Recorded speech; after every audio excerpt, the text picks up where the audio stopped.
Every single drummer eventually runs into this problem somewhere in the first 2 to 4 years of playing, 5, maybe even 6 years of playing. They hit a roadblock. They eventually get to a point where everything just sounds stale. You can't come up with anything new. You keep referring back to the same, 3 or 4 drum fills that you know how to play, and you can't come up with anything cool.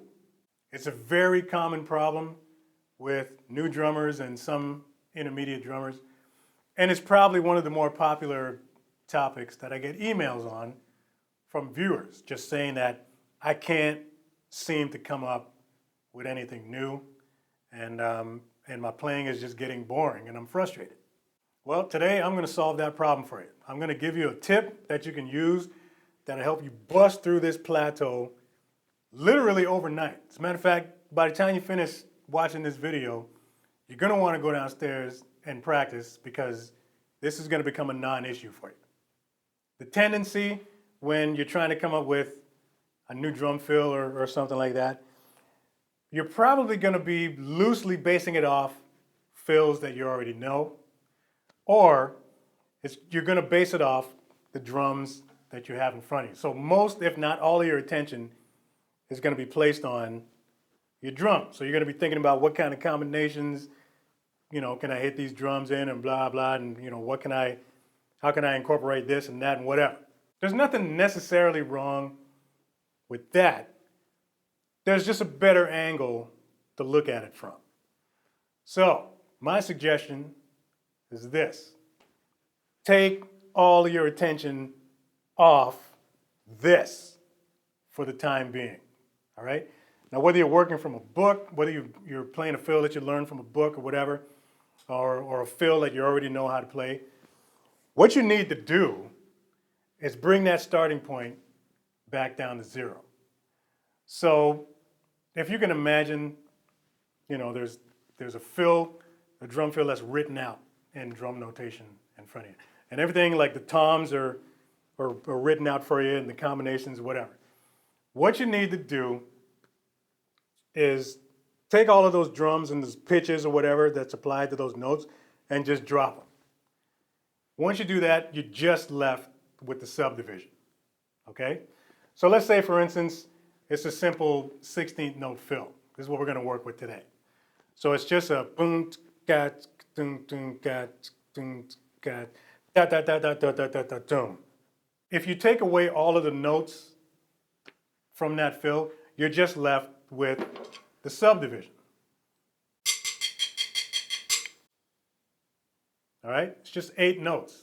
8 plus 1 if you count the out. This is your starting point. All right? Don't worry about the drums. Just think about the subdivision. If you start with just the subdivision, there's a million different ways that you can play those 8 notes on the drums.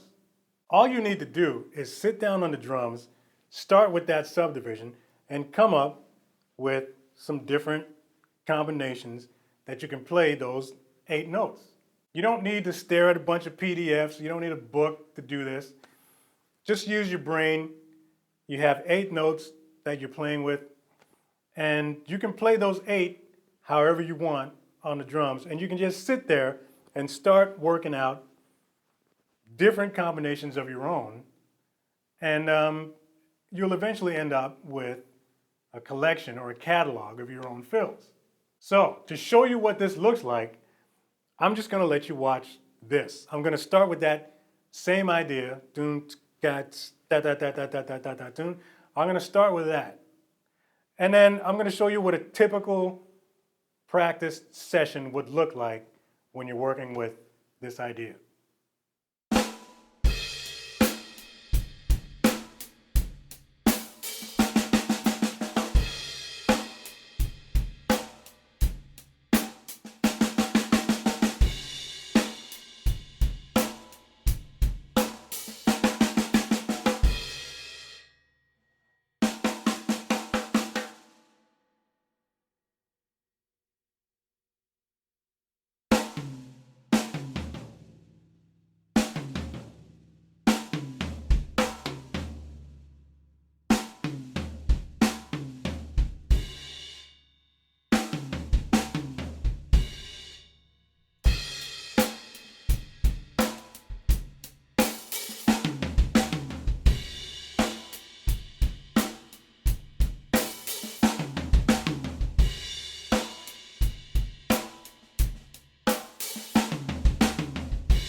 That is really all you need to do. And you can do this with any kind of fill that you want.